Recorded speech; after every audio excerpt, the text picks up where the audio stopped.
What am I doing? Why have I done this? Scott, you're an idiot. You've gone down another rabbit hole. If you're going to collect Nintendo, there's two main rules to follow. One, stay away from Nintendo cardboard. Two, stay away from Pokemon. And for God's sake, whatever you do, do not go for Pokemon Nintendo cardboard. What an idiot I am, because that's exactly what I've done.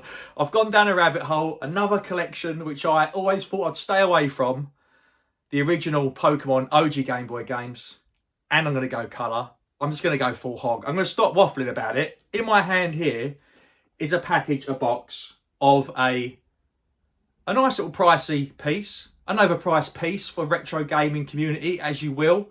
So as I go to different markets, game functions, and yeah, anything gaming expos or gaming markets or even CEXs, you see these Pokemon games quite expensive, but every now and again you see a little good deal on eBay, a little good deal on Facebook Marketplace. You know, you might do a CEX roulette, you might be an expo and see a game a bit cheaply priced.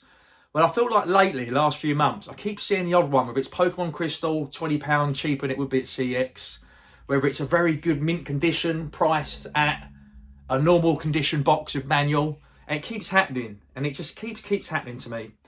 So finally, I've seen a good deal. So I'm going to show you what it is. I'm going to pull it out, then I'm going to tell you where I got it from, how much money I saved, and how much of a good deal it is, because it is a good deal. It's packaged very well. First of all, I'm going to give a big shout out to OG Duffy, because I found the person who shipped me this through OG Duffy's, basically his community, like Discord fan page, if you like. So I'm in OG Duffy's community Discord, and there is a tab on there where people do like trades. And there's a lovely guy called Kurt. I don't believe he's on YouTube. So big up to Kurt. We basically struck a deal. We put a few items on there and he put a price all in. And I was like, do you know what, mate? I'm going to take that. So we've got in here.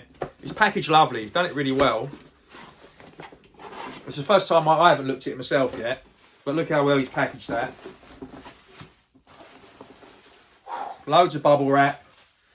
The void around the outside is filled. He's filled the void. How much better does my voice sound, by the way? Almost back to... I'm almost at 80% health. Right. I don't want to go too gung-ho ripping this, because at the end of the day, I need to be very careful what's inside here. So I don't think it's a box protector. But he has wrapped it nice. But I don't want to... I've got to calm down. Calm down, Scott. This isn't helping. Caffeine. The old Costa Black Americano iced coffee. It's made me a bit excited. Just want to rip through here.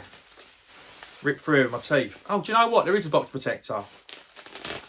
There is a box protector. So, ta-da. Right. Pokemon Red for the Game Boy. So I have got, as you've probably seen in the thumbnail, I've got red, blue, yellow. I've got some other, they're all loose carts. I've got some 3DS Pokemon titles as well. But I haven't dabbled down in the OG Game Boy or Game Boy Color ones because they're very expensive. Now, this at CEX with a manual would cost you £100, but it's currently, it's up there on the screen, it's currently out of stock. So when something's out of stock, it becomes a seller's market to do what they want to do. So typically on eBay, you'd see whatever people want to pay. You know, what people want to sell it for. And people will pay what they're willing to pay. So you have to look at sold items. Generally, with any item that's out of stock at CEX, you're going to be paying between 10 and 15% more. So if something's £100, you're looking to pay between 110 to 115, could be £120. As you can see from these sold eBay listings, that's how much people have paid. Some people have paid 120, some people paid more. It'll be condition dependent. Now, this one is good enough for me. It's not immaculate by any means. As you can see at the top, there's a little bit of a rip there. But this is almost as old as me, you know. This is, we're talking 90s. So the fact that this has survived without a kid ripping the top of it. Because, I mean, I had all these games, and I don't know where the boxes went. Do you know what I mean? So, yeah, it's not in a perfect condition. It's definitely not mint. But CEX would sell that. People would send it back on a roulette because of that. But it's stupid. It's boxed. Do you know what I mean? It's got a little bit of a crease on it. Has it got the inlay tray? It has. So it would be boxed.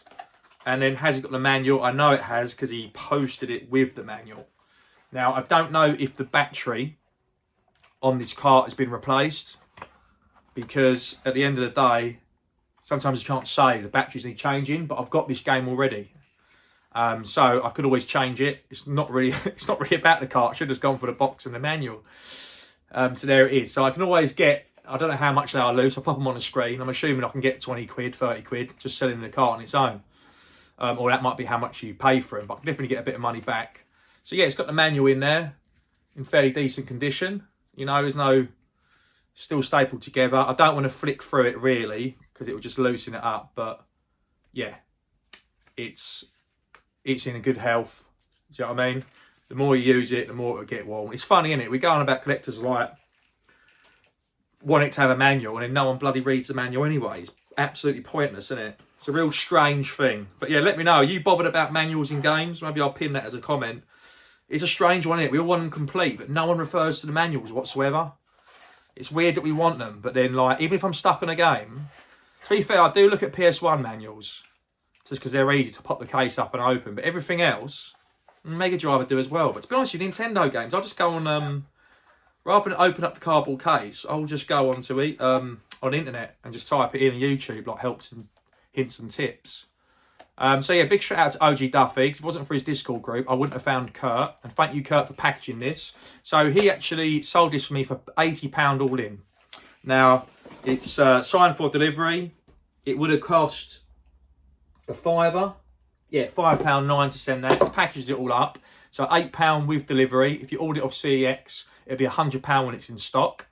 And you pay delivery. So I've got a good deal, because I've got it £20 cheaper, or at least £20. So I've got it between £20 and £25 cheaper than CEX. And for all you know, the copy I'd get from CEX be worse than this one. Obviously, if it was in stock, you'd have to, and you wanted to go and look at it, you'd have to find which store it is and travel there. And when it comes back in stock, because it's out of stock, when it comes back in, it might automatically go up 10%. So it might be £110. So I've got a good deal. I've got it at least £20 cheaper than it would be in store. And Kurt's got a good deal as well. He's not been ripped off, because he would only get, I'll put it on the screen again, I think he'd only get £70 credit. So not only has he got cash, he's got more in cash than he would have gotten credit. So he's got a fantastic deal, and I'm happy. So we've both scratched each other's back. So I'm really happy with that. But yeah, I keep seeing good condition ones. If I can basically, what I'm going to try and do is I'm going to try and get the Pokemon games affordably. So I'm not going to rush with this at all. I'm just going to look at upgrading all my yellow one, blue one for the boxes. I want to do it with the coloured games as well, like Pokemon Crystal. I've seen them. I want to try and get very good condition. This would probably be the worst condition I would accept, but this is still very good condition. So this sort of condition I'm looking at. And I'll keep my loose carts, because I don't want to keep, every time you open the tabs on these, you guys will know this, if you've got any NES games, the ones I play a lot, I would leave outside the case, because every time you go in the case and you take it in and out of these box protectors, they scuff and they scrape. So these are really more of a display thing. Every time you put a game back in its box protector, this is true, it will scuff the edge. It's very hard to get it in without damaging, especially when you turn over the little plastic bit at the top. So if you want to keep the value there and maintain it, so I can't even do it without concentrating. I've got to be concentrated. The camera's got to be off when I pop that back in there. But yeah, that's my plan. So anytime, this will be a bit of dragged out is the wrong way to say it, but it's not going to be a quick fire series. I'm not going to be doing an entry of this every week or fortnight. Basically, as I go around the UK, different gaming expos and tours and gaming markets, if I see a good deal in a gaming shop, independent shop, then I will get it. I won't be getting any of these from CEX. They're all going to be independent and deals. And that's why I'm calling for you guys. If anyone's got any Game Boy games, Pokemon, for the Game Boy Color, we'll stay away from 3DS at the minute. It's a plastic case anyway. If anyone's got any they're looking to move on or to sell, get in contact with myself, because as you see from the deal me and Kurt done, he got a very good deal. I gave him a lot more than what CEX would give cash. He probably only gets 60 quid cash. I've given him 80 quid cash. So he's got a good deal. Might even be less than that. I'll put it on the screen once again. But yes, if anyone's selling any, please get in touch with me. And before we sign off of this, so just a couple of things. One is, if anyone is heading to Timeless in Manchester, Bury at Arcade Club this August, it's literally in 2 or 3 weeks time, and they want to go to Timeless Gaming Convention and they haven't got their tickets, I'll put a link in the description of this video. I think it's Marathon24. If you click on that link and use my discount code, you'll get 15% off tickets. So it's worth doing that.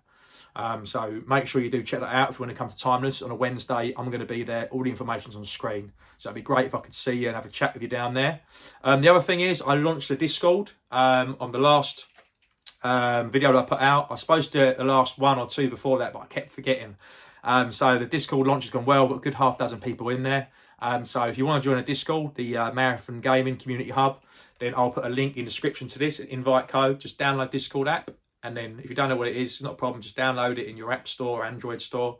Download Discord one and then click on the link and then you'll join it, accept the invite.